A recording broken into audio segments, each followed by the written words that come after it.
చంద్రబింబమంత అందము కలదై. చెప్పండి, అందరూ పలకండి. కలదీ కలవాడు వస్తే ఏ సమాసం? కలదీ కలవాడు బహుర్విహి. మనకి సమోసాలు తప్ప సమాసాలు ఇదంతా సమోసాలు బజ్జీలు బ్యాచ్.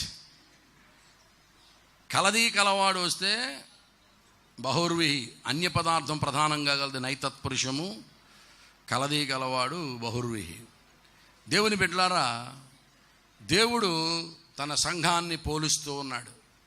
దేవుని సంఘం యొక్క సౌందర్యం అట ఎంత సౌందర్యం అంటే చంద్రబింబమంత అందమట.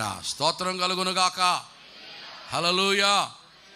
ఇంకో 2 ప్రశ్నలు వేస్తానండి, మీరు చెప్పేస్తారు ఈ 2. ఇందాకంటే చెప్పలేకపోయారు కానీ ఇప్పుడు చెప్పేస్తారు. నిజంగా చెప్పండారా, చంద్రబింబం యొక్క అందం సొంతమా, ఎరువు తెచ్చుకున్నదా? ఏమండి, చంద్రబింబం యొక్క అందం ఓనా బారోడా? సొంతమా? సొంతం కాదు, ఎరువు తెచ్చుకున్నది. చంద్రుడు స్వయం ప్రకాశకము కాదు. సూర్యుని కాంతి చంద్రుని మీద పడితే చంద్రుడు ప్రకాశిస్తాడు. బాగా చెప్పారు. 2వ ప్రశ్న, చంద్రుని యొక్క కాంతి పర్మనెంటా, టెంపరీయా? చంద్రుడి యొక్క అందం పర్మనెంటా, టెంపరీయా? ఏమండి, టెంపరీ. పర్మనెంట్ పౌర్ణమి నాడు బాగుంటాడు, అమావాస్య చూసేసరికి అడ్రస్ ఉండడు, చెమ్మ చీకటిలోకి వెళ్ళిపోతాడు. అంటే చంద్రుని యొక్క అందము సొంతమో కాదు, శాశ్వతమో కాదు. మన సోకు కూడా అంతే. మనకే సొంత సోకు లేదు, మన సోకు శాశ్వతము కాదు. అర్థమైందా పాయింట్? చంద్రుని కాంతి ఏ విధంగా సూర్యుని మీద ఆధారపడి ఉంటుందో, దేవుని సంఘము యొక్క కాంతి మహిమ కూడా నీతి సూర్యుడైన ప్రభువు మన మీద ప్రకాశిస్తే దాని మీద ఆధారపడి ఉంటుంది. దేవునికి స్తోత్రం కలుగునగా. నీతి సూర్యుడు ప్రభు అయిన యేసుక్రీస్తుకి ఏమని పేరు? Son of righteousness. నీతి సూర్యుడు సంఘం మీద ప్రకాశించాలి. దేవునికి స్తోత్రం కలుగునుగా. హల్లెలూయా చెప్పండి గట్టిగా. అందుకే మోషే ఇశ్రాయేలుని ఎప్పుడు దీవించినా ఏమని తెలుసా? యెహోవా సన్నిధి కాంతి మీ మీద ప్రకాశించునుగాక, యెహోవా సన్నిధి కాంతి మీ మీద ఉదయించునుగాక. దేవుని సన్నిధి కాంతి మన మీద ప్రకాశించాలి. దేవుని యొక్క ఉదయ సన్నిధి కాంతి మన మీద ఉదయించాలి. ప్రభువు మన మీద ప్రకాశించాలి. లేకపోతే మనము చెమ్మ చీకటిలోకి వెళ్ళిపోతాం. మనకంటూ సొంత వెలుగు, సొంత మహిమ, సొంత మంచితనం ఏమీ లేదు. అందుకని పౌలు అన్నాడు, నాలో ఏ మంచి నివసించదని నేను ఎరుగుదును అంటా ఉన్నాడు. ప్రియమైన వారలారా, కనుక ఈవేళ దేవుని సంఘమును కూర్చున్న విషయం ఏంటంటే, చంద్రబింబం అంతా అందము గలదానా? దేవుని బిడ్డలారా, ఈ మర్మము మనం ధ్యానిస్తున్నాం ఈ ఉదయకాల సమయంలో. ఇది చాలా క్షేమకరమైనటువంటి సమయం. మనకి మంచి సమయాన్ని ప్రభు మనకు అనుగ్రహించారు. దేవుని సంఘం యొక్క మర్మము, ఈ యొక్క ఘనమైన విషయాన్ని మనం ధ్యానించాలి. ఈ సంఘం యొక్క సౌందర్యము చంద్రబింబం అంతా అందము గలది. ప్రియా దేవుని బిడ్డలారా, ఇప్పుడు చంద్రబింబం యొక్క అందం సొంతమో కాదు, శాశ్వతము కాదు. అలాగే చంద్రబింబం ప్రారంభమైనప్పుడు ఎలా ప్రారంభం అవుతుందంటే, చిన్న నెలవంకలాగా స్టార్ట్ అవుతుంది కదా. ఆ నెలవంక చూసినప్పుడు మా పల్లెటూరులో కళ్ళు మూసుకుని చూడగానే ఎవరో ఆడపిల్లల్ని పిలిచి మొహం చూసేవారు మా ఊళ్ళో. నేను అప్పటి నుంచి ఇప్పుడు దాకా ఆలోచిస్తున్నాను, మగోళ్ళు ముఖం ఎందుకు చూడరని. నాకు జవాబు దొరకలా. మరి మా పుట్టక మంచిదో కాదో, ఆడపిల్ల ముఖమే చూస్తారు. ఆ నెల అంతా బాగుంటుందని ఆ చంద్రుని చూసి వెంటనే కళ్ళు మూసుకుని ఒక ఆడపిల్లని పిలిచి ఆ మొహం చూసేవారు. ఆ చంద్రబింబం నెలవంకలాగా స్టార్ట్ అయింది. తర్వాత రాను రాను పెరిగి పౌర్ణమి వచ్చేసరికి ఎలా ఉంటుందండి? నిండు చంద్రుడు వచ్చేసరికి చాలా అందంగా ఉంటుంది. ఎంత అందంగా ఉంటాడంటే ముద్దు పెట్టుకోవాలన్నంత ఆనందం వచ్చేస్తుంది. కానీ ముద్దుగిని పెట్టుకున్నావా మూతి పగిలిపోద్దా అన్నాడు ఏసయ్య. దేవుడు అన్నాడు, కుమారుని ముద్దు పెట్టుకోనము, లేని ఎడల ఆయన. మనం ఎవరిని ముద్దు పెట్టుకోవాలి? కుమారుని ముద్దు పెట్టుకోవాలి తప్ప ఈ సూర్యుడిని చంద్రుడిని ముద్దు పెట్టుకోకూడదు ప్రియులారా. కనుక ఈవేళ మన సౌందర్యం గురించి ఆలోచన చేద్దాం. ఈ చంద్రబింబములాగా చిన్నగా స్టార్ట్ అయినటువంటి ప్రేమ రాను రాను రాను రాను రాను రాను పెరుగుతుంది. మొట్టమొదట చూసుకున్నారు, షొల్లమెత్తి కన్యక తండ్రి అయిన దేవుని చూస్తూ ఉన్నారు. దేవుడు షొల్లమెత్తి కన్యక ఒకరినొకరు ముందు పొగుడుకుంటున్నారు, ఒకరినొకరు మెచ్చుకుంటున్నారు, ఒకరినొకరు ఇష్టపడుతున్నారు. నోటి ముద్దులతో అతడు నన్ను ముద్దు పెట్టుకున్నాను గాక, నీ ప్రేమ ద్రాక్షారసము కన్నా మధురము, నీ పేరు పోయబడిన పరిమళ తైలముతో సమానము. దై name is like the ointment poured fourth అని ఉంటుంది ఇంగ్లీష్ బైబిల్లో. దేవుని బిడ్డలారా, మొట్టమొదట ఒకరినొకరు ఘనపరుచుకుంటున్నారు, ఒకరినొకరు పొగుడుకుంటూ ఉన్నారు. ప్రేమ నెమ్మదిగా స్టార్ట్ అయింది. తర్వాత ఆ ప్రేమలా కొనసాగి కొనసాగి కొనసాగి ఎంతవరకు వచ్చిందంటే అతడు నన్ను విందుశాలకు తోడుకొని వెళ్ళను అంటా ఉంది సంఘ కన్యక. విందుశాలకు తోడుకొని వెళ్ళాడట, హోటల్కి తీసుకెళ్ళాడట. అక్కడ ప్రేమను నా మీద ధ్వజముగా ఎత్తెను అంటున్నాడు. దేవునికి స్తోత్రం కలుగునగా. హల్లెలూయా, హల్లెలూయా. తర్వాత ఇంకా పెరిగింది. రాను రాను దేవునితో సంబంధం దగ్గర అవుతూ ఉంది. వారిద్దరి మధ్య ప్రేమానురాగాలు పెరుగుతూ ఉన్నాయి. ఇద్దరు ఒకరు దగ్గర అవుతూ ఉన్నారు, అర్థం చేసుకుంటూ ఉన్నారు, సన్నిహితంగా అవుతూ ఉన్నారు. చివరికి ఎంతవరకు వెళ్ళిపోయారంటే ఎడమ చెయ్యి తల క్రిందను, కుడి చేత నన్ను పట్టుకుని కౌగులించుకున్నాడు నా ప్రాణప్రియుడు.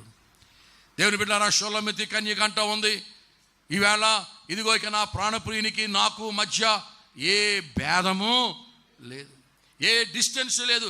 ఎడమ చెయ్యి తల క్రిందను, కుడి చేత నన్ను పట్టుకుని కౌగులించుకున్నాడు.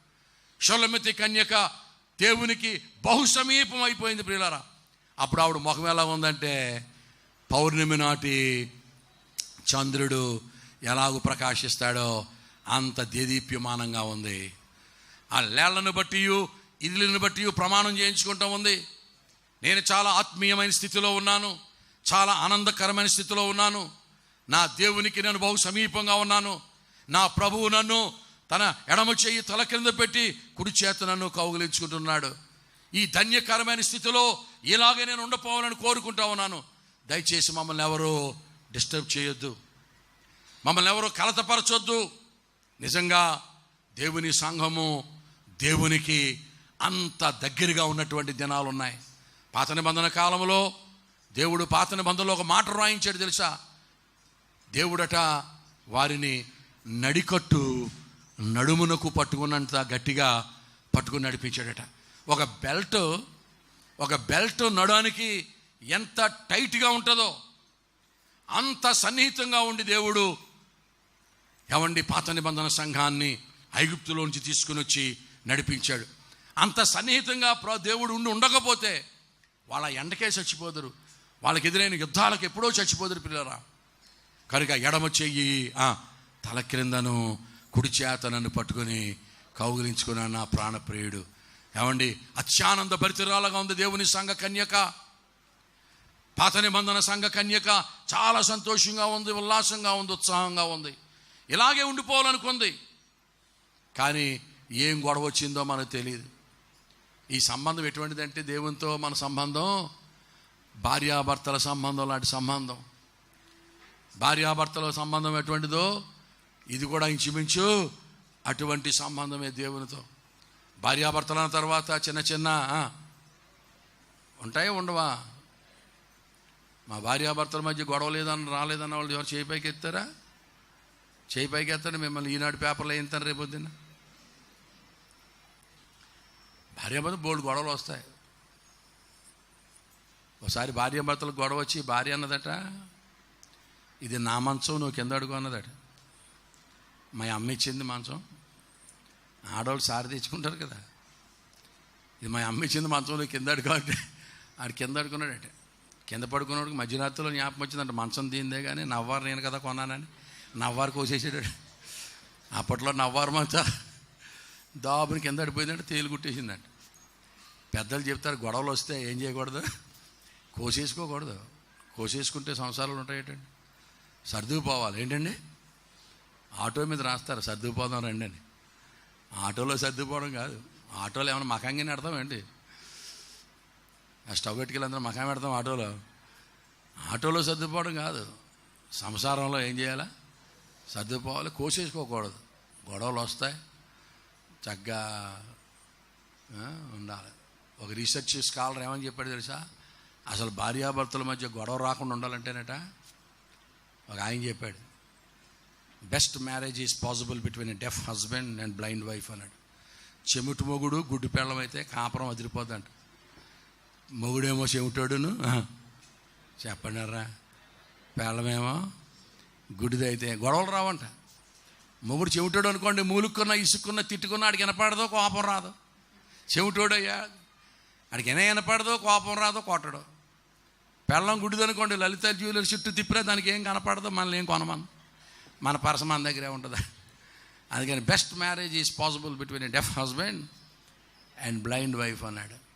దేవుని బిడ్డారా, ఇక్కడ 3వ అధ్యాయంలో ఉంటుంది, రాత్రి వేళ పరుండి నా ప్రాణప్రియుని వెతకిన అతడు నాకు కనబడకపోయాను. ఏం గొడవ వచ్చిందో మనకు తెలియదు. మరలా షొలొమతి కన్యక జీవితంలో ఏమొచ్చేసిందంటే అమావాస్య వచ్చేసింది. ప్రాణప్రియుడు దగ్గరుంటే పౌర్ణమి, మనకి దేవుడు దూరం అయిపోతే అమావాస్య.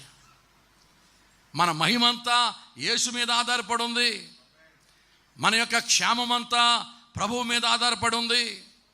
మన మేలులన్నీ ఆయన మీద ఆధారపడి ఉన్నాయి. సకల మేలులకు, సకల ఉపకారములకు, సకల కృపలకు, సకల ఆశీర్వాదాలకు ఆయనే కారణభూతుడు. దేవునికి స్తోత్రం కలుగునుగా. మన ఆనందానికి ఆయనే కారణం. ఆయనే కారణం. ఆయన లేకుండా మనకేమీ లేదు ప్రియులారా. ఆయన లేని బ్రతుకే కాదది. షొలొమతి కన్యకకు ప్రాణప్రియుడు దూరం అయిపోయాడు. ఆ వెలుగు పోయింది, ఆ మహిమ పోయింది. మరలా అమావాస్య వచ్చేసింది. పోతే పోయాడు, పేడ వదిలిపోయింది అనుకుందా? నో, వెతకడం ప్రారంభించింది. కావలి వారి చేత దెబ్బలు తింటా ఉంది. చీకటిలో ప్రయాణమై వెతుకుతూ ఉంది. దేవుని బిడ్డలారా, వెతుకుతూ ఉంటే ఆమెకు దేవుడే ప్రత్యక్షమయ్యాడు. దేవునికి స్తోత్రం కలుగునగా. దేవుని వాక్యం చెబుతుంది, వెతకుడి మీకు, seek ye first the kingdom of God and his righteousness and all the things shall be added unto you. మొదట నా రాజ్యమును నా నీతిని వెతుకుడి, తర్వాత మీకు అన్నీ అనుగ్రహించబడతాయి. వెతుకుడి మీకు దొరకును, తట్టుడి మీకు తీయబడును, అడుగుడి మీకు ఇవ్వబడును. దేవునికి స్తోత్రం కలుగునగాక. నా ప్రాణప్రియుడు లేకుండా నేను బ్రతకలేను అని వెతకడం ప్రారంభిస్తే మరలా దేవుడు దొరికాడు. దేవునికి స్తోత్రం కలుగునగాక. దొరికేసరికి మరలా ముఖం ఎలాగొచ్చేసింది? ముఖం మరలా పౌర్ణమి నాటి చంద్రుడు ఎంత ప్రకాశమానంగా ఉంటాడో షొలొమతి కన్యక ముఖం అంత మెరిసిపోతా ఉంది ప్రియులారా.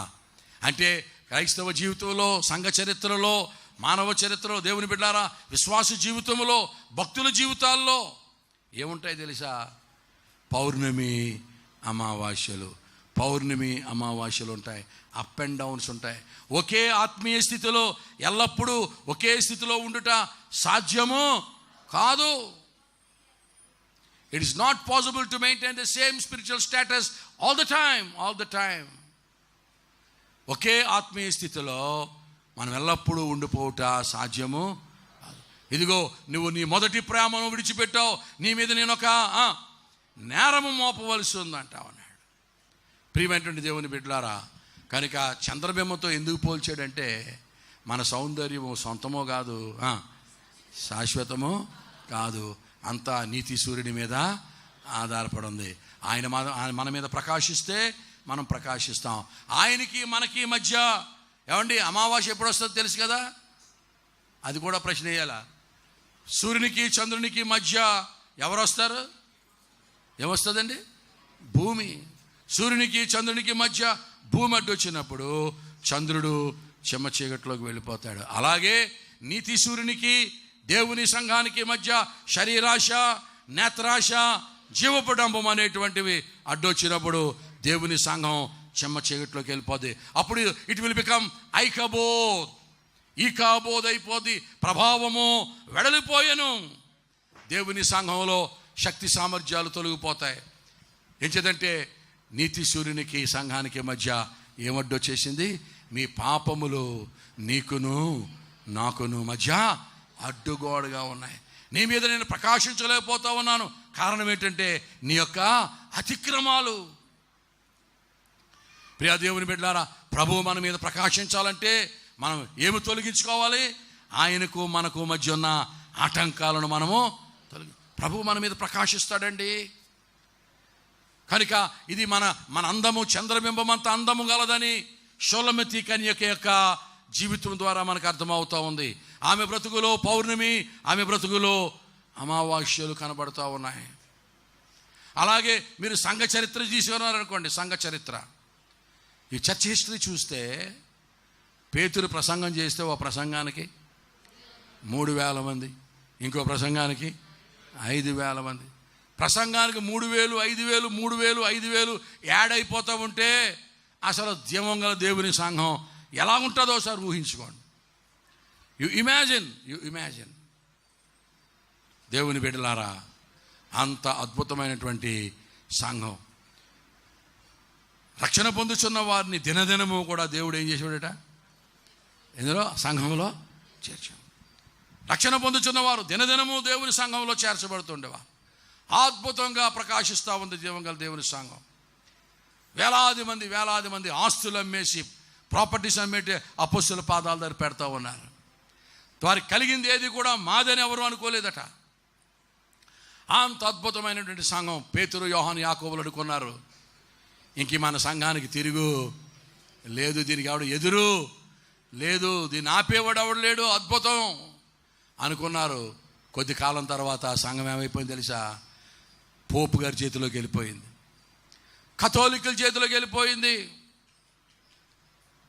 బైబిల్లో ఏముందో ఎవరికి తెలియదు. ప్రార్థన లేదు, పశ్చాత్తాపం లేదు. లోకం ఎలాగుందో సంఘం అలాగే ఉంది. పోపు గారు అంటున్నాడు, మీరేం పాపాలు చేసినా పర్వాలేదు, జస్ట్ ఫీజు అవుతుంది అంతే. ఏమవుద్ది? ఒట్టి ఫీజు. మీరు నా చెవిలో చెప్పేసి ఆ ఫీజు కట్టేస్తే మీకు సర్టిఫికేట్ ఇస్తాను అన్నాడు. ఇగో పాపానికి ఎంత, అబద్ధానికి ఎంత, దొంగతనానికి ఎంత, మోసానికి ఎంత, వ్యభిచారానికి ఎంత, మీరు చెవిలో చెప్పేసి సరిపోద్ది అనుకున్నాడు. సాతానుగాడు సంతోషిస్తూ ఉన్నాడు. దేవుని సంఘం చెమ్మ చీకట్లోకి వెళ్ళిపోయింది, పతనం అయిపోయిందని సాతానుడు సంకలు గుద్దుకొట్టాడు. అయిపోయింది దేవుని సంఘం. ఇంకా తండ్రితో కూడా ఉండుట విడిచిపెట్టకూడని భాగ్యమనించగా దాసుని రూపం ధరించుకుని మనుజావతారుడైపోయి సిలువ మీదకి ఎక్కిపోయి ఏమండి ప్రాణం పెట్టేసి రక్తం చిందించేసి తయారు చేసి సర్దుపరిచిన సంఘం అయిపోయింది, చేతులు ఎత్తేసింది, చెమ్మ చీకట్లోకి వెళ్ళిపోయింది, నాశనం అయిపోయింది అనుకుని దుష్టుడు సంతోషిస్తూ ఉన్నాడు.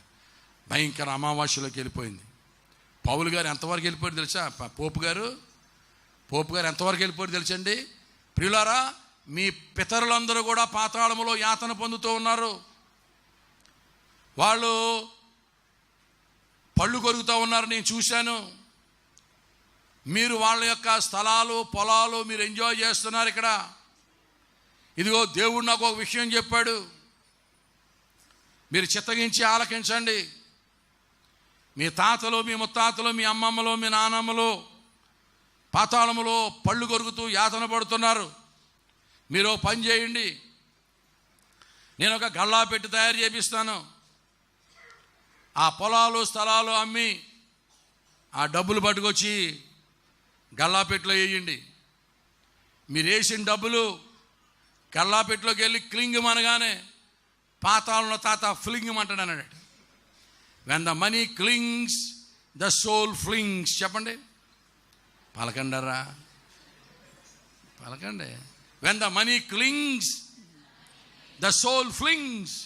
మనం వేసిన డబ్బులు అంటా కల్లాపెట్టులోకి వెళ్ళి క్లింగమనగానే పాతాళంలో మా తాత పరలోకానికి ఫ్లింగమంటాడు అన్నట. ఏం బాగా చెప్పాడండి పోపు గారు. ఇంక ఈ మాట పట్టుకుని జనాలందరూ అమ్మ బాబు మా తాత కాలిపోతున్నాడట, మా అమ్మ కాలిపోతుందట, మనకెందుకు వచ్చిన పొలాలు స్థలాలన్నీ అమ్మేసి అందులో వేస్తూ ఉంటే ఈయన వేటగాన్ సిటీ కడుతూ ఉండేవాడు. అయిపోయింది దేవుని సంఘం, అమావాస్యలోకి వెళ్ళిపోయింది అని సంకలు గుద్దుకున్న తరుణంలో దేవుడు ఒక దైవజనుడు లేపాడు. ఆయన పేరు మార్టిన్ లూథర్. చప్పట్లు కొట్టండి ఒకసారి. నీతిమంతుని జ్ఞాపకం చేసుకొనుట ఆశీర్వాదకరం. దేవుని బిడ్డలారా, దేవుడు ఒక దైవజనులు లేపాడు. ఆయన పేరు ఏం పేరు?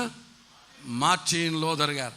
ఆయన అన్నాడు పోపు గారితోటి, పోపు గారు, మేమేం పాపాలు చేసామో నీ చెవిలో చెప్పడం కాదు, అసలు నువ్వేం పాపాలు చేసావో నా చెవిలో చెప్పన్నాడు. పోపు గారు 104 కొట్టేసి. ఎవడరా ఈ ధైర్యం ఏంటాడికి? ఈవెన్ రాజులు సైతం పోపు గారి దగ్గరికి వెళ్ళాలంటే 8 అడుగుల దూరంలో నుంచి మోకాళ్ళ మీద వెళ్ళాలి. ఒక దైవజనుడు దేవుని చేత ఆవేశింపబడిన వాడే, దేవుని ఆత్మ చేత రేపబడిన వాడే, దేవుని చేత పంపబడిన వాడే ఒక వాక్యంతో వస్తా ఉన్నాడు. ఏం తెలుసు ఆ వాక్యం?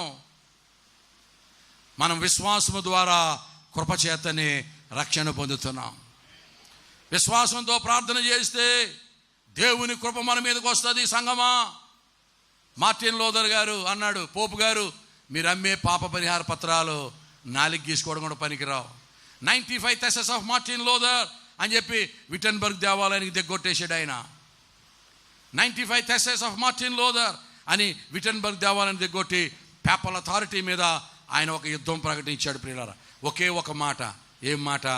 విశ్వాసము ద్వారా కృపచేతనే రక్షణ పొందుతాం. ఎంత అద్భుతమైన మాట. మీరు విశ్వాసంతో ప్రార్థన చేస్తే దేవుని కృప మన మీదకి వస్తుంది.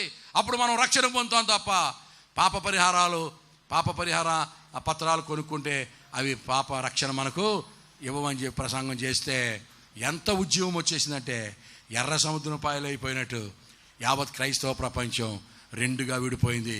కథోలికులు, ప్రొటెస్టెంట్లు. గొప్ప ఉద్యమం వచ్చేసింది. దేవునికి స్తోత్రం కలుగునగా.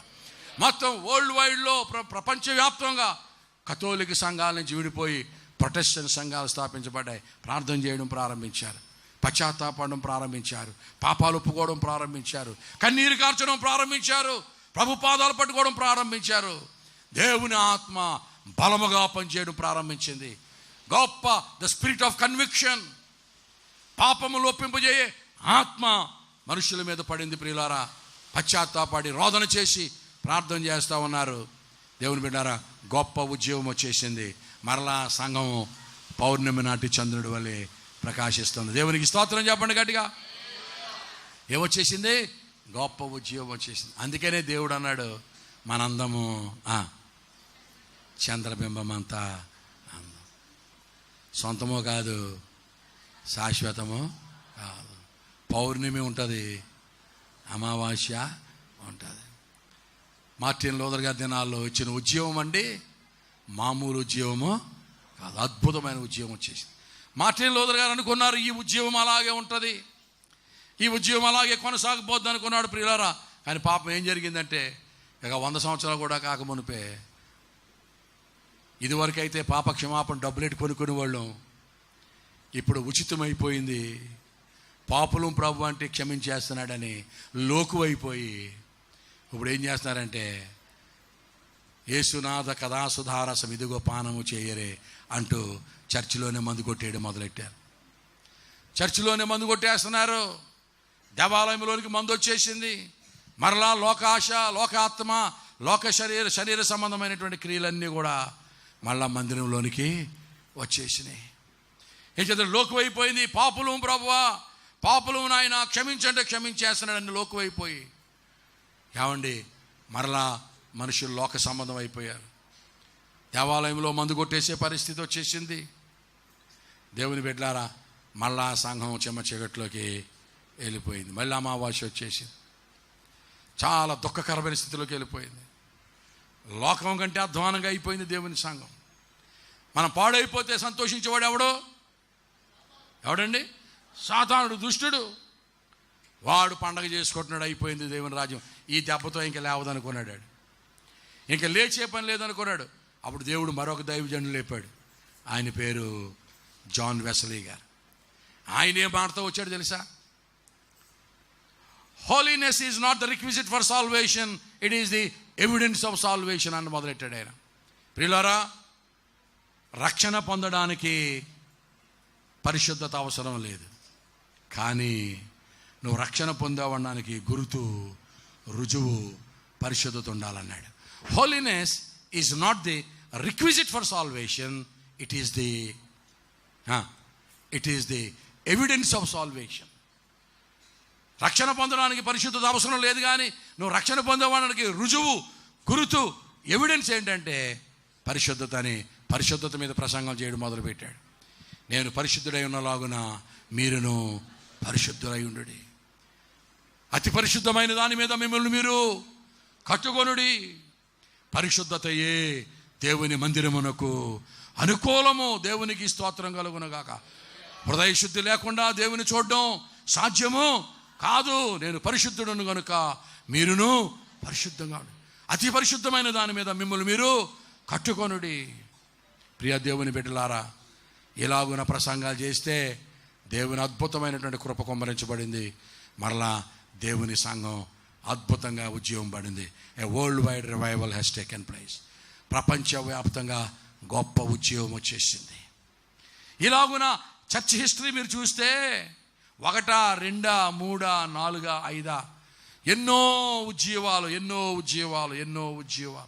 There were several movements in the world history of the Church of God. ఎన్నోసార్లు చల్లారిపోవడం, మరలా దేవుని కొరకు బ్రతకడం. Up and downs church history చూస్తే కనపడతాయి. షొల్లమెత్తి కన్యక జీవితం చూస్తే కనపడతాయి. ఒక విశ్వాసి జీవితం చూడండి ప్రియులారా. విశ్వాసి జీవితం చూసినా ఈ అప్ అండ్ డౌన్స్ ఉంటాయి.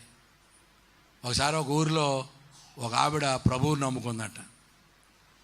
కొత్తగా ప్రభువుని నమ్ముకొని పరిశుద్ధాత్మ పొందుకుందట.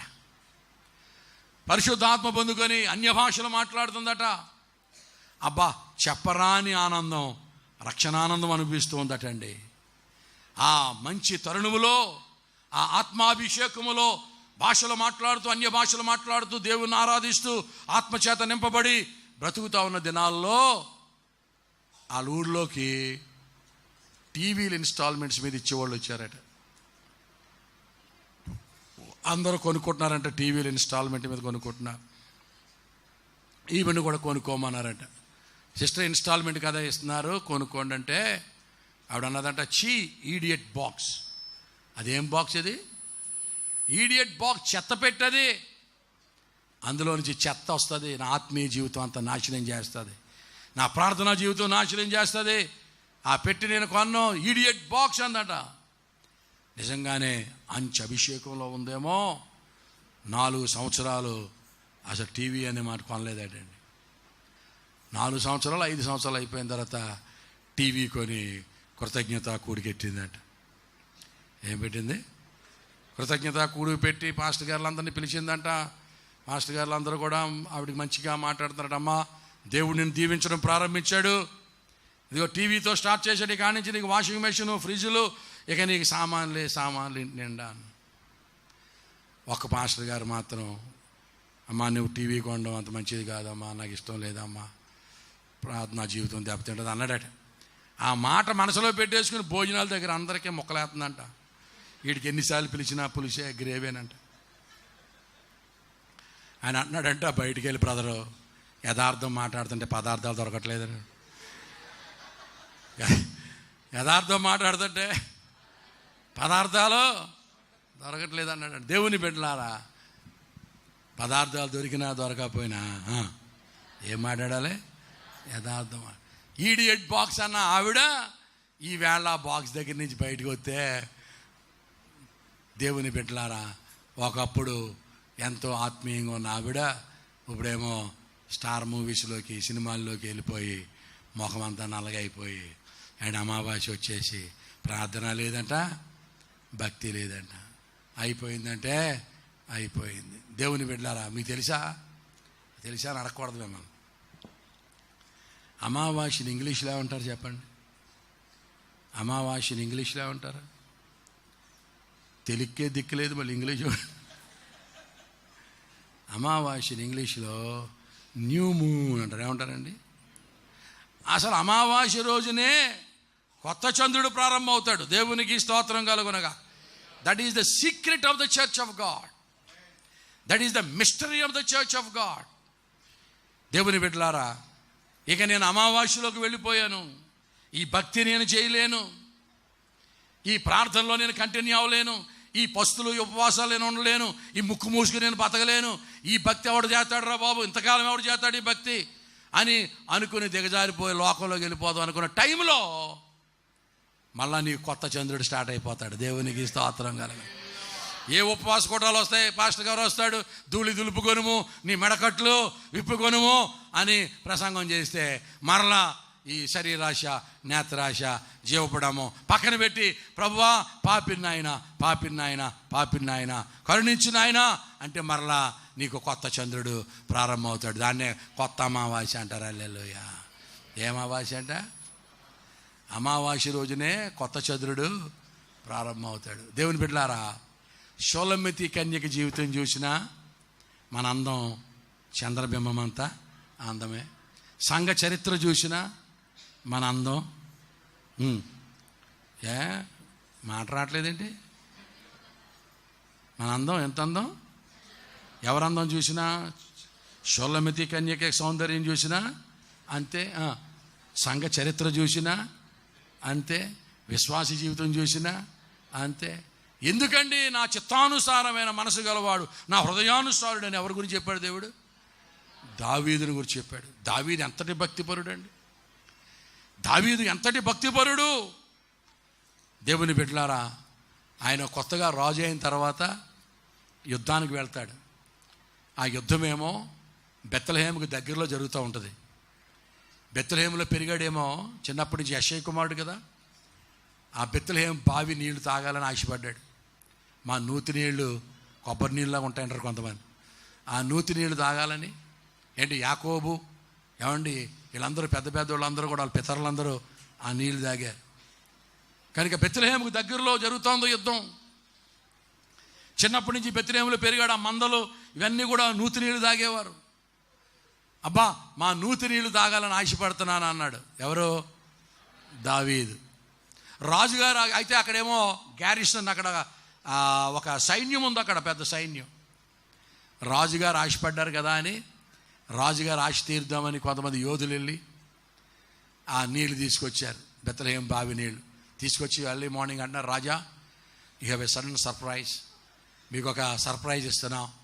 మీరు బెత్లెహేము బావి నీళ్ళు తాగాలని కోరారు కదా రాజా, ఇదిగో మేము రాత్రి వెళ్ళి బెత్లెహేము బావి నీళ్ళు తెచ్చాం, ఇదిగో మీరు నూతి నీళ్ళు తాగండి రాజా అన్నారు. అప్పుడు దావీదు ఏమన్నాడు తెలుసా? ఒరే మీరు ప్రాణాలకు తెగించి వెళ్ళారా, అక్కడ సైన్యం ఉంది, వాళ్ళ కంటపడితే మిమ్మల్ని మొక్కల కింద నరికేదురు. నా దాహం తీర్చడం కోసం మీరు ప్రాణాలు తెగించి వెళ్ళి తెచ్చారా ఈ నీళ్లు? ఎంత సాహసాన్ని ఒడిగట్టారా? వాళ్ళ కంటపడి ఉంటే మీరు చచ్చిపోదురు. నా దాహం తీర్చుకోవడం కోసం మీ ప్రాణాలు తీసుకుని అవుదును. ఇటువంటి దప్పిక కలిగిందేంటి నాకు? ఇటువంటి దాహం కలిగిందేంటి? ఇటువంటి కోరిక కలిగిందేంటి? ఇటువంటి చెడు కోరిక కలిగిందేంటి? ప్రభువా నన్ను క్షమించిన ఆయన అని చెప్పి, ఇవి నీళ్లు కాదు, ఇవి రక్తంతో సమానమని యెహోవా దృష్టిలో, యెహోవా సన్నిధిలో ఆ నీళ్లను ఏం చేశాడండి? పారబోసాడు. అంటే ఎంతటి ఆత్మీయతలో ఉన్నాడో చూడండి, ఎంతటి ఆత్మీయతలో ఉన్నాడో. He could know the pulse and the heart beat of God. దేవుని యొక్క పల్స్ ఎరిగిన వాడిగా కనబడుతూ ఉన్నాడు. వారి ప్రాణాలకు తెగించి తెచ్చిన నీళ్లు నేను తాగుతానా? అవి రక్తంతో సమానం, ఇవి నీళ్లు కాదు, ఇవి రక్తమే అని చెప్పి కుమ్మరించేసాడు ప్రియులారా యెహోవా సన్నిధిలో. అంత చంద్రబింబం అంత అందం కలిగి ఎడమ చెయ్యి తల క్రిందను కుడి చేతనని పట్టుకొని కౌగులించుకున్న అంత సన్నిహితంగా ఉన్నాడు దేవునికి. అదే దావీదు అదే ఆత్మీయత మెయింటైన్ చేయలేక యూరియా భార్య విషయంలో యూరియా రక్తాన్ని నీళ్లతో సమానంగా ఎంచి కుమ్మరించాడు. ఒకప్పుడు నీటిని రక్తంగా ఎంచిన మనిషి ఈవేళ రక్తాన్ని నీళ్లతో సమానంగా ఎంచాడు. అంటే ఆత్మీయతలో ఎంత ఎత్తు నుండి ఎంత కిందకు పడిపోయాడో దావీదు మనం చూడగలుగుతున్నాం ప్రియులారా. దావీదు బ్రతుకులో అమావాస్య వచ్చేసింది. దావీదు దేవునికి విరోధంగా పాపం చేశాడు. యూరియా భార్యతో ఉండడమే కాకుండా యూరియాని మళ్ళీ చంపించడం జరిగింది. దేవునికి చాలా కోపం వచ్చింది. ఎందుకు యూరియాని చంపించావు దావీదు? ఎంత ఆత్మీయుడు, ఎంత అభిషక్తుడు, ఎంత దైవ చిత్తానుసారమైన మనసు గలవాడు. ఆయన హృదయానుసారుడే. దేవుని బిడ్డలారా ఈ పని చేశాడా అని మనం ఆశ్చర్యపోయేటట్టుగా దావీదు జీవితంలో చీకటి కమ్ముకుంది. అమావాస్య బ్రతకొచ్చేసింది. దేవుని దూరం అయిపోయాడు. ఆ చేసిన పాపాన్ని బట్టి కుటుంబంలో కలిగినటువంటి గొడవలు కానివ్వండి, ఆ రాజ్యం సింహాసనం మీదకి వచ్చిన ఒత్తిడి కానివ్వండి, ఎన్ని భయంకరమైన పరిస్థితులు. అబ్షాలోము అమ్నోను చంపేస్తాడు. తామారు రేపు చేయబడుతూ ఉంటుంది. ఈ రకరకాల గొడవలు అయిపోయి అబ్షాలోము తండ్రి మీద తిరుగుబాటు చేస్తాడు. ఏమండి, అబ్షాలోము తన తండ్రి భార్యతో వ్యభిచారం చేస్తాడు. దావీదు పారిపోతాడు సింహాసనం పెట్టేసి. ఆ చేసిన పాపానికి అతను పడ్డ పాటలు దేవుని బిడ్డలారా ఇంత అంత కాదు. అమావాస్య జీవితం దావీదు జీవితంలో వచ్చేసింది. అయిపోయింది అనుకుంటున్నాం, కానీ 51వ కీర్తనలో అంటున్నాడు, దేవా నీ కృప చొప్పున నన్ను కరుణించుము, నీ వాత్సల్య బాహుళ్యము చొప్పున నా అతిక్రమములు తుడిచివేయము. 51వ కీర్తన ప్రియులారా ఎంత అద్భుతంగా రాశాడు. ఏమండి, పరుపు తేలిపోయేటట్టుగా, ఏంటండి, పరుపు తేలిపోయేటట్టుగా ప్రార్థన చేయి. నీ పరిశుద్ధాత్మ నా యొద్ద నుండి తీసివేయకము, సమ్మతి గల నెమ్మది గల మనసు మరల నాకు దయచేయము అని ప్రార్థన చేయడం మొదలుపెట్టాడు. మరలా దేవుని కటాక్షం వచ్చింది. మరలా దేవుడు దావీదుని గురించి అన్నాడు, దావీదు కోల్పోయిన సమస్తాన్ని మరలా దావీదు సంపాదించుకున్నాడు. కనుక ఈ రాత్రి the point I would like to drive home this morning is that, the point I would like to drive home is that our beauty is likened to the beauty of the moon, which is neither our own nor is it permanent. కనుక ప్రియ దేవుని బిడ్డలారా, ఎంతమందిని చూసాం? షొలొమతి కన్యకను చూసాం. తర్వాత దేవుని సంఘ చరిత్ర చూసాం. 3వది విశ్వాసి యొక్క జీవితం చూసాం. 4 ఇక మీరు సాయంకాలం దాకా మనం ఇలా మాట్లాడుకున్నా, రేపటి దాకా మాట్లాడుకున్నాం. రాత్రి అయ్యగారి ప్రసంగం చేస్తూ ఆశా జీవితాన్ని చూపించారు. ఆశా జీవితంలో మనం చూసినప్పుడు ఆశా జీవితంలో ఎంత ఆశీర్వాదకరమైన జీవితం, ఎంత ధన్యకరమైన జీవితం. ఎన్ని సంవత్సరాలు, రమారమి 35 సంవత్సరాలు దేవునికి దగ్గరగా బ్రతికినటువంటి జీవితం. తర్వాత అతను ఏమైపోయాడు, ఆవిడ చివరికి పాదముల్లో జబ్బు పుట్టినా సరే దేవునికి ప్రార్థన చేయకుండా వైద్యులను పట్టుకున్నాడు. ఏమంటే ఒక చిన్న గోడ విషయంలో గొడవ వస్తే దేవుని మీద ఆనుకోవడం మానేసి ఎవరి మీద ఆనుకుంటా ఉన్నాడు? సిరియా రాజు మీద ఆనుకుంటా ఉన్నాడు. అతనికి దేవుని మందిరంలో ఉన్నటువంటి, దేవుని బొక్కసంలో ఉన్నటువంటి ఈ యొక్క వస్తువులన్నీ పట్టుకెళ్ళి అక్కడిచ్చి అతని సహాయాన్ని కోరుకుంటా ఉన్నాడు. ప్రవచించినటువంటి ప్రవక్తను అతడు బందీగృహంలో వేస్తా ఉన్నాడు. ఒకప్పుడు దేవునికి దగ్గరగా ఉన్న వ్యక్తి, దేవునికి భయపడిన వ్యక్తి, ఒక దేవుడంటే గడగడగడగలాడిన వ్యక్తి ఈవేళ భయభక్తులు లేకుండా బ్రతుకుతా ఉన్నాడు. అది సాధ్యమా అంటే అది సాధ్యమే. అందుకనే బైబిల్లో ఉంది ప్రియులారా, అంచె దినముల్లో అనేకులు విశ్వాస భ్రష్టులైపోతా ఉన్నారు.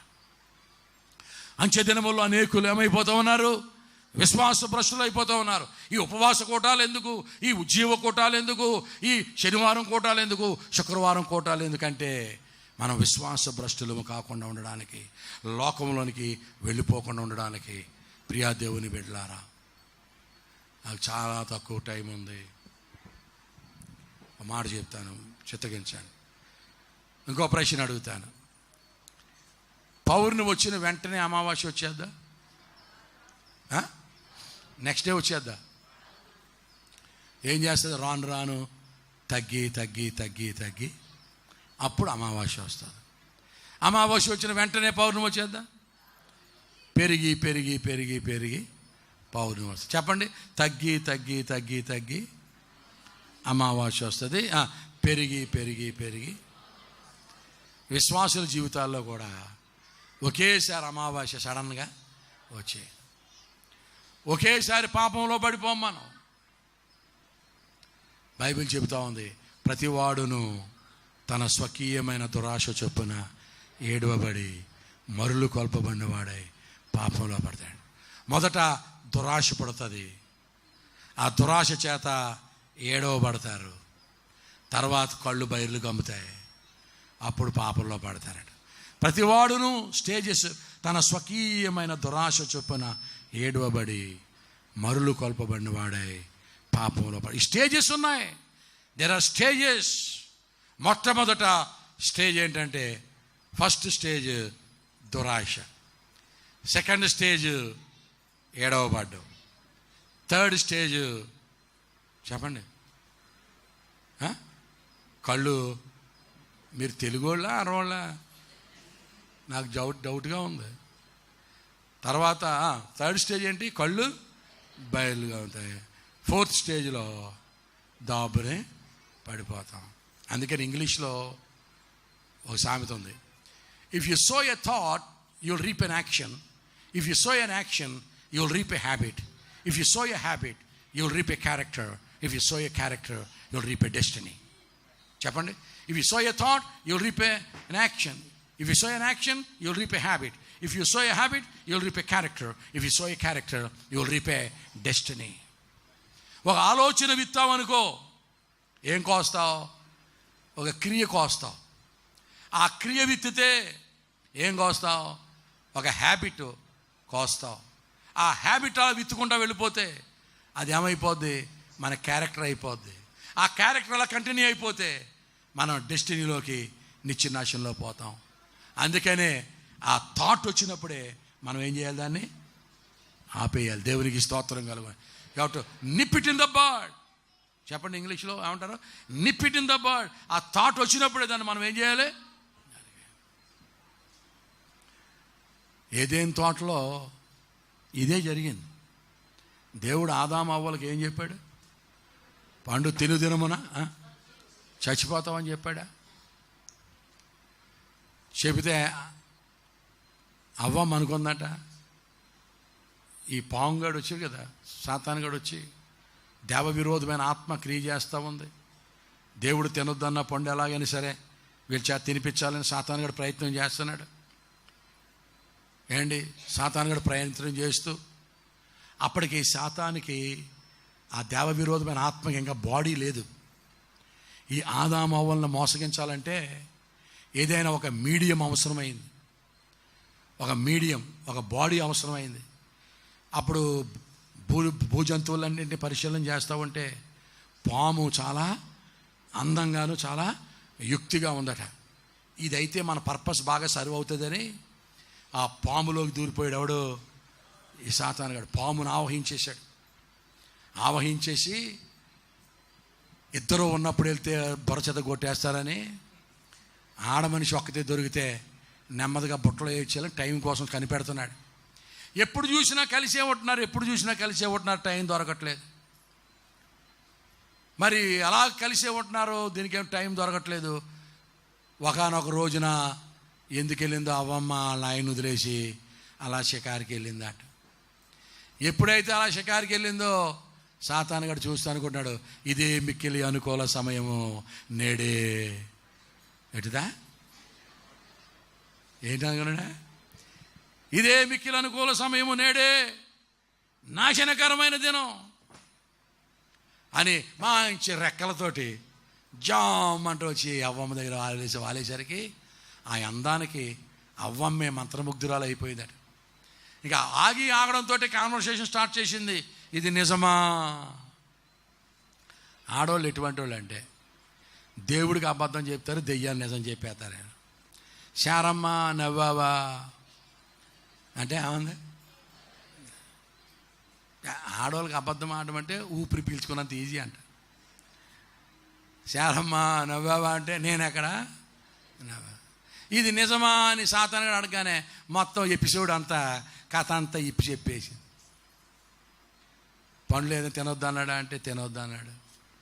ఆవిడ వెంటనే దుష్టుడు, ఆ పళ్ళు తినబట్టే నాకు మాటలు వచ్చినాయి, పామునై ఉండి నేను మాట్లాడుతున్నాను, నువ్వు ఆ పండు తింటే మనిషివై ఉండి దేవదూత అయిపోతావు అని చెప్పగానే అవ్వమ్మ వెంటనే ఏమి తినేలేదట. వెంటనే తినేలేదట. ఒక స్టేజెస్ ఉంటాయని చెప్పాం కానీ పాపంలో అనుకుందట, దేవుడు తినొద్దన్నాడు కానీ చూడొద్దు అన్నాడు ఏంటని చెట్టు దగ్గరికి వెళ్ళిందట. చెట్టు దగ్గరికి వెళ్ళి చూస్తూ ఉండేసరికి ఆ పళ్ళు ఎలా ఉన్నాయట? చూపునకు రమ్యమైనగా ఉంటే అనుకుందట. దేవుడు తినొద్దు అన్నాడు కానీ కొయ్యొద్దు అన్నాడు ఏంటని కోసిందంట. కోసి చాలాసేపు అలాగే ఉందంట.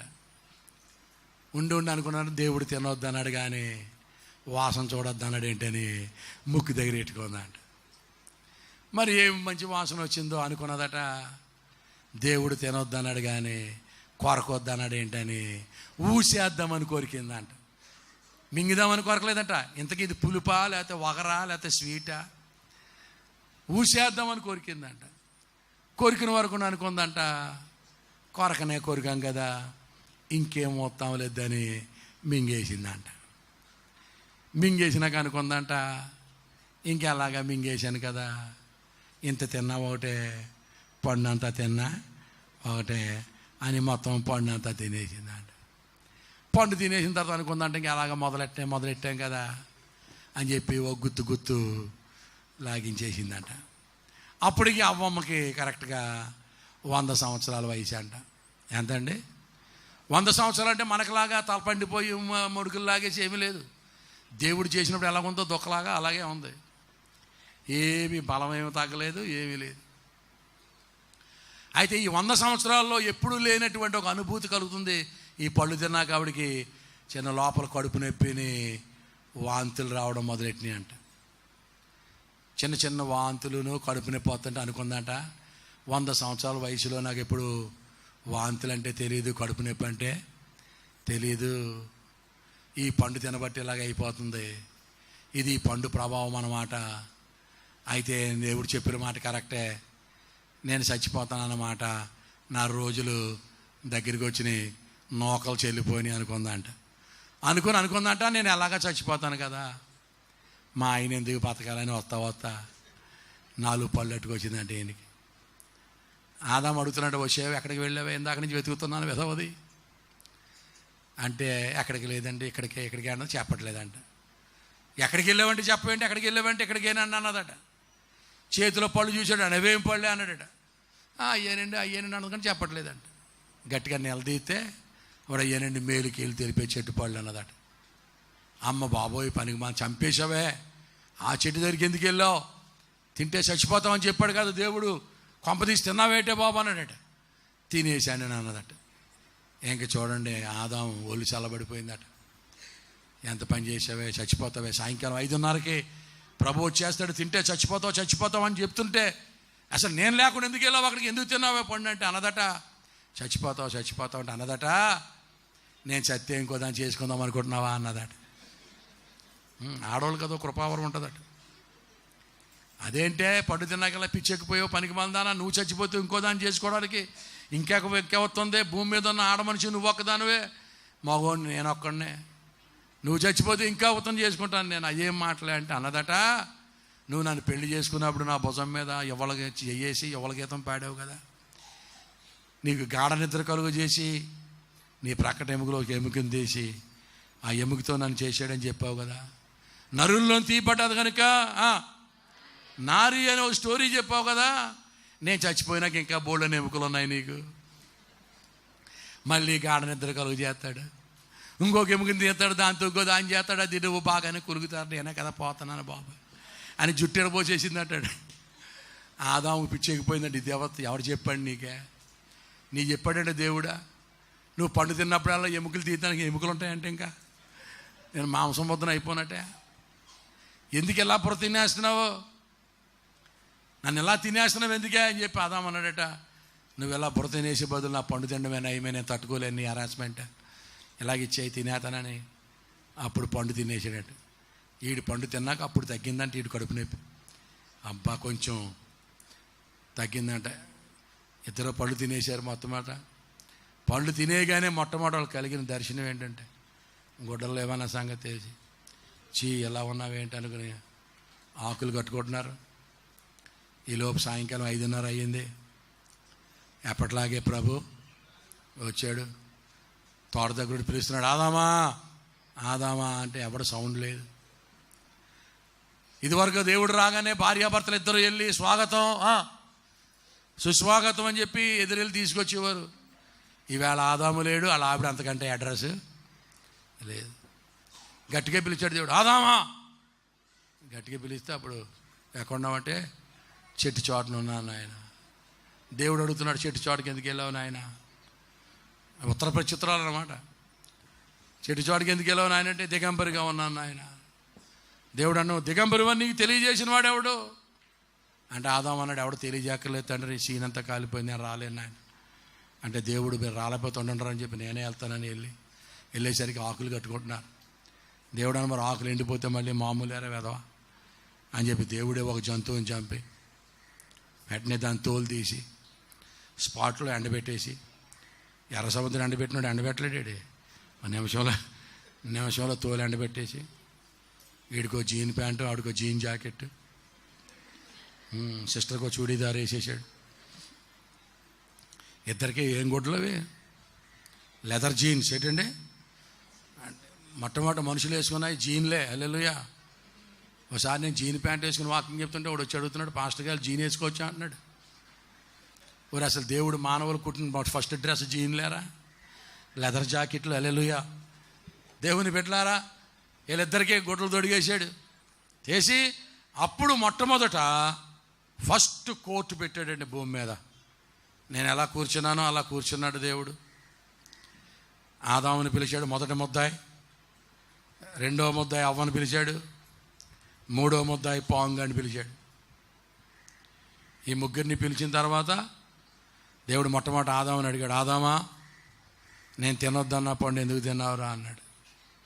ఆయన అన్నాడు, నేను కాదు తండ్రి, నువ్వు నాకు ఇచ్చిన ఈ స్త్రీ అని చెప్పి ఆవిడ మీద తోసాడు.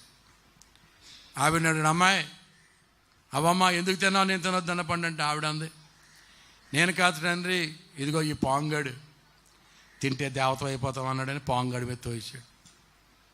అటు దేవుడు అడుగుతున్నాడు పాంగాడిని, ఎరా పాంగా ఎందుకురా ఇంత పని చేసేవాడిని అన్నాడంటాడు. నేను కొత్తగా సేవ స్టార్ట్ చేశాను, 2 ఆత్మలు సంపాదించుకున్నాను, మినిస్ట్రీ స్టార్ట్ చేశాను, బాప్తీసాలు ఇద్దాం అనుకుంటున్నాను వీళ్ళకి. ఆ సాతాన్ నామంలో బాప్తీసం, ఏ నామంలో అని ఆడు ఒప్పుకున్నాడు. అప్పుడు మొట్టమొదటి శాపనాకారాలు పెట్టాడు దేవుడు. మొట్టమొదట పాముని శపించాడు. ఏమన్నండి, పాముని శపించాడు. పాము అప్పట్లో రెక్కలతో ఎగిరేది, భూజంతువులన్నింటిలో అందగత్తి. ఆడవాళ్ళు ఐశ్వర్యరాయ్ అంత అందగత్తో, యానిమల్ వరల్డ్లో మిస్ యానిమల్ వరల్డ్ అనమాట. యానిమల్ వరల్డ్లో అంత అందగత్తి పాము. అప్పుడు దేవుడు ఏం చేశాడంటే, నువ్వు ఆదాము వల్ల మోసగించావు కనుక నీ సోకంతా తీసేస్తున్నాను, నీ బ్యూటీ అంతా లాగేస్తున్నాను, నీ రెక్కలు పీకేస్తున్నాను, నువ్వు పొట్టతో పాగుతావు, మట్టి తింటావు, మట్టిలో ఉన్న కప్పలు తింటే ఆడోళ్ళకి నొప్పులు, మగోళ్ళకి తిప్పలు, పాము కప్పలు ఎవడెట్టాడు అసలు, ఎక్కడి నుంచి వచ్చి చెప్పండి, చెప్పరండి. ఆడోళ్ళకి నొప్పులు, మగోళ్ళకి తిప్పలు, పాముకి నేను అవుతారేంటి, ఇది ఎక్కడి నుంచి వచ్చింది సీను? దేవుడే పెట్టాడు. మొట్టమొదట పాముని శపించాడు. అప్పటి నుంచి ఇప్పుడు దాకా పాము పట్టదోటే. ఈ సంగతి మన దేశానికి తెలియక, మన కొంప ముంచింది పాము అన్న సంగతి తెలియక, దీపావళికి మిగిలిపోయిన టపాకాయలు అంటుకుని నాగుల చవితి రోజుని అక్కడ పేల్చడం, దానికేమో పాలు ఎట్టుకెళ్తున్నారు. నాకు మొన్న మా ఫ్రెండ్ ఎదురయ్యాడు పాలు ఎట్టుకుని. ఎక్కడికి రా అంటే పుట్టలో వేతనుగా అన్నాడు. నేనన్నాను, ఉట్టిపాలు ఇది హార్లిక్స్ కలపైపోయివంటరా, మరీ ఒట్టిపాలు ఎంత అవుతుంది వెధవా, కొంచెం హార్లిక్స్ కలిపి పట్టుకెళ్ళరా. మన కొంప ముంచింది పామన్న సంగతి మన భారతదేశానికి తెలియదు ప్రియులారా. అందుకని మొట్టమొదట పాముని శపించాడు. అప్పటి నుంచి ఇప్పుడు దాకా పాము భూమి మీద పాగుతానే ఉంది. అది ఏ ఊరని వెళ్ళండి మీరు. నేను భూమి చివరికి వెళ్ళాను, దాని తర్వాత భూమి లేదు. ఎక్కడికి వెళ్ళినా పాములు పాగుతాయి తప్ప మచిలీపట్నంకి నడుస్తున్నాయండి కొంపదేశం. పాముని శపించాడు. తర్వాత ఆదాము దగ్గరికి వచ్చాడు. ఆదామా, నీకు నా మాట కంటే మీ ఆవిడ మాట ఎక్కువైపోయి, ప్రేమ బాగా కారిపోయి, ఆవిడ చెప్పిన మాట వినేసి తినొద్దన్న పండు తినేసావు కనుక మా మగవాళ్ళకి ఎట్టవలసింది ఏంటంటే నీ రెక్కల మొక్కలు అయిపోతే తప్ప మీ డొక్క నిండదరా అని మాకు ఎట్టేశాడు. You are going to live by the sweat of your brow అన్నాడు. నువ్వు చెమటూడ్చి బతుకుతావు అన్నాడు. ఏమన్నాడండి? నువ్వు చెమటూడ్చి బతుకుతావు. You are going to live by the sweat of your brow అన్నాడు. అప్పటి నుంచి ఇప్పుడు దాకా మిమ్మల్ని పెంచలేక మగవాళ్ళు ఎలా చెమటలు ఎక్కేస్తున్నారో చూస్తూనే ఉన్నారు కదా. ఎంత తెచ్చినా ఇంకా నరుడా, తేరా తేరా తేరా బక్కోడా, ఎంత తెచ్చినా ఊదేస్తుంటే కొంతమంది సాధువుల్లోకి వెళ్ళిపోతున్నారు తట్టుకోలేక. మీకు దండమే బాబు, నేను పంచలేను మిమ్మల్ని. ఎంత తెచ్చినా ఊదేస్తున్నారు అంతే. కొంతమంది తట్టుకోలేక సాధువుల్లోకి వెళ్ళిపోతున్నారు కాషాయ వస్త్రాలు వేసుకుంటారు. మా మగవాళ్ళు కట్టవలసింది మగవాళ్ళు కట్టాడు. తర్వాత అవ్వమ్మ దగ్గరికి వచ్చాడు. అసలు హీరోయిన్ నువ్వేనే, మొత్తం సీన్ అంతా కాల్ చేసింది పనికి మాలిందానా, మొత్తం సీన్ చెడగొట్టేసావే నువ్వు డెలివరీలో బతుకుతావో సత్తావో, నాకు నీ నొప్పులు ఎంత అంతా కాదు మెల్లి తిరిగేతావు అన్నాడు. ఆ నొప్పులు ఎలా ఉంటాయో అన్నవాళ్ళని అడిగితే చక్కగా చెప్తారు. మా చర్చిలో ఒక అమ్మాయికి డెలివరీ అవ్వలేక గోశాల ఆసుపత్రిలో జాయిన్ చేశారు. పెద్ద కడుపు వేసుకుని కూర్చోలేకపోతుంది, పడుకోలేకపోతుంది, తెగ ఏడ్చేతని నాకు ఫోన్ చేశారు. సరే నేను ప్రార్థన చేస్తాను ఇక్కడ అన్నాను. ప్రార్థన చేయకూడదంటే అక్కడికి వచ్చేయాలంటే హాస్పిటల్ దగ్గరికి. నేను అన్నాను, ఆవిడ కానకపోతే నన్ను ఏం చేయమంటారే బాబు, పాస్టర్ గారు వచ్చేయాలా, మీరు వచ్చేయండి అయ్యగారు, వచ్చేయండి అయ్యగారు అంటుంది.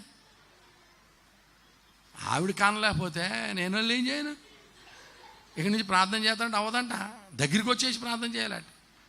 సరే మరి పాస్టర్ గారు ఉండలేరు కదా, ప్రేమతోటి వెళ్ళేసరికి పెద్ద కడుపు వేసుకుని నడుమే చేసిన అంటుంది, ఏడిచేస్తుంది. నడుమే చేసిన పరిశుద్ధుడా, ఇంత ఘోరమా పరిశుద్ధుడా, తట్టుకోలేకపోతున్నాను పరిశుద్ధుడా, అనుకోలేదు పరిశుద్ధుడా అంటుంది. నేను అన్నాను, మరి పండు తిన్నప్పుడు లేదా పరిశుద్ధుడా, కొంప ముంచినప్పుడు లేదా పరిశుద్ధుడా. ఇది దేవుడు తోటలో పెట్టిన కేసే బాబు, ఇది ఎవడు తీయలేడు, ఇది ఏసయ్యా మీ తోటలో పెట్టి మరి పండు తిన్నప్పుడు లేదా ఈ సీను, మమ్మల్ని అందరూ చెమటలు ఎక్కించేసి నాశనం చేసినప్పుడు లేదా పరిశుద్ధుడా, ఇంత ఘోరమా పరిశుద్ధుడా, అనుకోలేదు పరిశుద్ధుడా అంటుంది. మరి పండు తిన్నప్పుడు లేదా పరిశుద్ధుడు అని పిలిచి ప్రార్థన చేసి వచ్చేసాను నేను. అప్పుడు కోసేసి తీసేశారంట. 2 పిల్లలంట. హల్లెలూయా, దేవునికి స్తోత్రం కలుగునగా. హల్లెలూయా, దేవుని బిడ్డలారా. ఎలాగున్న దేవుడు ఏం చేశాడంటే మొత్తం మీద శాపనాకారాలు పెట్టేసి తోటలోంచి ముగ్గురిని 2 తోలేసి ఒక కత్తి ఇచ్చాడు, వాచ్మ్యాన్ పెట్టి కత్తి ఇచ్చాడు. మన లోపలికి వస్తారేమో నరికేరు అబ్బాయి. భార్యాభర్తలు 2 ఆదాము అవ్వలు బయటికి వెళ్ళి కాపురం చేసుకుంటున్నారు. ఈలోపు అవ్వమ్మ గర్భవతి అయింది, ఓ కొడుకుని కన్నది. ఆడే నేరాలు ఘోరాలు చూస్తూనే ఉండండి, TV 9 అంటాడు చూసావా, ఆడు నేరాలు ఘోరాలు గాడు, కయ్యని గాడు, ఆడు పట్టడం కొని చంపేశాడు ఆడుగుడు. అక్కడ స్టార్ట్ అయింది మన బతుకు. హల్లెలూయా, మానవ హిస్టరీ అక్కడ స్టార్ట్ అయింది. ప్రియమైన దేవుని బిడ్డలారా, ఈ ఉదయకాల సమయంలో నేను ప్రసంగం మధ్యలోనే ఉన్నాను. మరి 12:30 అవుతుంది. 1 గంట కన్నా బయలుదేరకపోతే నేను ఫ్లైట్కి అందుకోలేను. విషయం ఏమిటంటే మన జీవితంలో ఒక మాట చెప్తున్నాను. అమావాస్య వచ్చిందని మీరేమి బాధ పడకండి. అమావాస్య నాడు కొమ్ము ఊదుడి, మీరు పండుగ ఆచరించు పున్నమి నాడు కొమ్ము ఊదుడి. దేవునికి స్తోత్రం కలుగున. అమావాస్య వచ్చిందని ఏమి అభ్యంతర పడవద్దు. క్రొత్త చంద్రుడు, క్రొత్త కృప, క్రొత్త వాత్సల్యత మన మీదకి పుట్టుకొస్తూ ఉంది. ధూళి దులుపుకొనుము, నీ మెడకట్లు విప్పుకొనుము, మరలా దేవుని కొరకు ప్రకాశిద్దాం.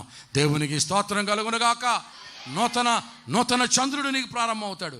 నూతన కృప, నూతన ఆశీర్వాదం, నూతన దీవెన, నూతన ఉజ్జీవం దేవుడు మనకు అనుగ్రహించడానికి ఇష్టపడుతూ ఉన్నాడు. నీతి సూర్యుడు మన మీద ప్రకాశించాలి. ఒకసారి నేను గుంటూరు వెళ్ళాను, ఏదో పని మీద వెళ్ళాను. గుంటూరు పెద్ద సభలు జరుగుతున్నాయి, నైట్ మీటింగ్స్ అవుతుంటే ఆ సభలు చూసి సభల్లోకి వెళ్ళి కూర్చున్నాను. అసలే నలుపు, దాని తగ్గట్టు చీకట్లో కూకున్నాను. రంగుకు తగ్గట్టు ఎడకూకున్నాను, చీకట్లో కూర్చున్నాను. డగ్లస్ డాట్స్ అనే ఒక పాస్టర్ గారు వాక్యం చెప్తున్నాడు. 1000 మంది ప్రజలు ఉన్నారు. సభ అయిపోయిన తర్వాత ఎంతమందిలోంచి అలాగొచ్చాడో వచ్చినా చేయి పట్టుకున్నాడు. నా చేయి పట్టుకుని అంటున్నాడు, ఓ where did you come from man, I want to talk with you, please get into my car, what do you do, what's your profession, where did you come from, నువ్వు ఎక్కడి నుంచి వచ్చావు, నువ్వేం పని చేస్తావు, నీ వృత్తి ఏంటి, నా కారు ఎక్కువ నీతో మాట్లాడాలంటున్నాడు. ప్రశ్నలు వేస్తున్నాడు. నేను అన్నాను, అన్ని ప్రశ్నలకి సమాధానం చెప్తాం కానీ నాకు ముందు ప్రశ్న సమాధానం చెప్పాను. ఏంటదా అన్నాడు. అందరినీ వదిలేసి నన్ను ఎందుకు కట్టుకున్నావు అన్నాను. అందరినీ వదిలేసి నన్ను ఎందుకు పట్టుకున్నావు చెప్పండి అన్నాడు. నువ్వు పలానా చోట కూర్చున్నావు చీకట్లో, నా కన్నులు తెరవబడ్డాయి, మనోనేత్రం తెరవబడింది, దేవుని యొక్క ముఖకాంతి నీ మీద ప్రకాశిస్తూ ఉంది, దేవుని వెలుగు నీ మీద ప్రకాశిస్తూ ఉంది. నేను ప్రసంగం చేస్తూనే సైమిల్టేనియస్గా ప్రార్థన చేస్తూ ఉన్నాను. ప్రభు అతన్ని కలుసుకోవడానికి సహాయం దయచేయమని. నువ్వు ఎక్కడి నుంచి వచ్చావు, దేవుడు నమ్ముకున్నావా, నీ ఊరేంటి, నీ వృత్తి ఏంటని అడిగితే అప్పుడు నేను సాక్ష్యం చెప్పాను. అప్పుడు నాకు ఒక మాట అర్థమైంది.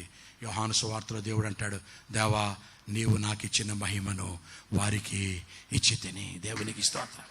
దేవా నీవు నాకు ఇచ్చిన మహిమను నేను వారికి ఇచ్చాను. క్రైస్తవ్యం అంటే, దేవుని నమ్ముకోవడం అంటే ప్రియులారా ఏమిటి తెలుసా, దేవుని యొక్క మహిమను పొందుకోవడం. ఆదాము కోల్పోయిన మహిమను కడపటి ఆదాములో మనం తిరిగి పొందుకోవడానికి తండ్రి అయిన దేవుడు అవకాశం ఏర్పాటు చేశాడు. దేవునికి స్తోత్రం కలుగునగా. హల్లెలూయా. అందుకని మిల్టన్స్ ప్యారడైజ్ లాస్ట్ బుక్ 1లో మిల్టన్ గారు రాస్తాడు ఓపెనింగ్ లైన్స్లో, of man's first disobedience and the fruit of that forbidden tree whose mortal taste brought death into this world and all our misery, till one greater man come and restore and regain the blissful seed. Of man's disobedience, first disobedience and the fruit of that forbidden tree, whose mortal taste brought death into this world and all our misery, till one greater man come and restore and regain the blissful seed. మరలా ఒక greater man వచ్చి ఆదాము కోల్పోయిన సంబంధాన్ని మనకి ఏర్పాటు చేయాలి. ఆ గ్రేటర్ మ్యానే ప్రభు అయిన యేసుక్రీస్తు నాథుడు. దేవునికి స్తోత్రం కలుగునగాక. ఆదాముతో ఆ మొదటి ఆదాము కోల్పోయిన మహిమను కడపటి ఆదాములో మనం పొందుకొని మహిమగల జీవితం, జయ జీవితం జీవించే ఆ కృప దేవుడు సంఘానికి ఇచ్చాడు. దేవుని పెట్టారా. కనుక మీరు ప్రభు కొరకు ప్రకాశించినట్లయితే, మీకు దేవునికి మధ్య అడ్డుగా ఉన్నటువంటి పాపములు తొలగించుకున్నట్లయితే నీతి సూర్యుడి మీద మీరు ప్రకాశిస్తాడు.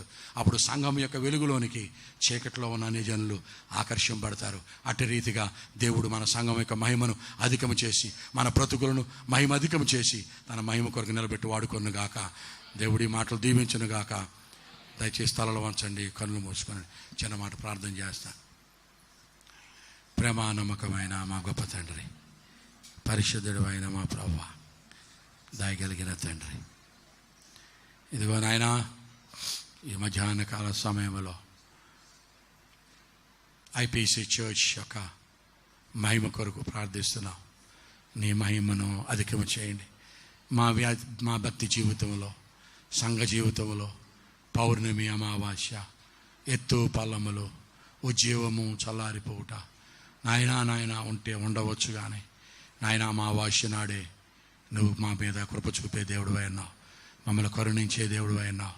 సంఘము యొక్క మహిమను అధికము చేసి, సంఘము యొక్క ఉజ్జీవమును ప్రభా రేపి నీ బిడ్డలు నీ కొరకు ప్రకాశించిన సహాయం దయచేయమని.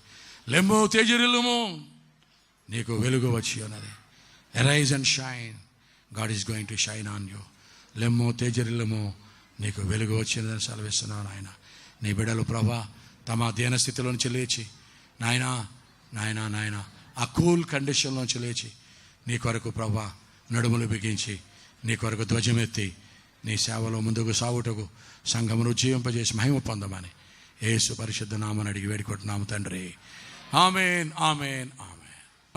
ఇప్పుడు మన పరమ తండ్రి అయిన దేవుని ప్రేమయు, ఆయన ప్రియ కుమారుడు, మన రక్షకుడు, గొర్రెల గొప్ప కాపరి, త్వరలో రానని మన ప్రభు అయిన యేసుక్రీస్తు వారి దివ్య కృపయు, పరిశుద్ధాత్మ దేవుని అన్యోన్య సహవాసం, ఆదరణ, కాపుదల, నడిపింపు కూడిన మనకును, లోకమందల సకల పరిశుద్ధులకును, ఇశ్రాయేలు ప్రజలకును, యెరూషలేము దేవాలయంకును సదా తోడయుండి కాపాడి నడిపించను గాక. యేసు రక్తమే జయం, శిలువ రక్తమే జయం, ప్రభు యేసు రక్తమే సంపూర్ణ విజయం, అపవాది కలిగినంత నాశనం కలుగునగాక. ఆమేన్, ఆమేన్, ఆమేన్. ఇంతవరకు ఓపికతో విన్నందుకు మీకు అందరికీ కృతజ్ఞతలండి. ఇంతవరకు నా ఛానల్ సబ్స్క్రైబ్ చేసుకోకపోతే దయచేసి సబ్స్క్రైబ్ చేసుకోండి, లైక్ చేయండి, షేర్ చేయండి. ఇంకా లేటెస్ట్ వీడియోల కోసం బెల్ ఐకాన్ మీద క్లిక్ చేయండి.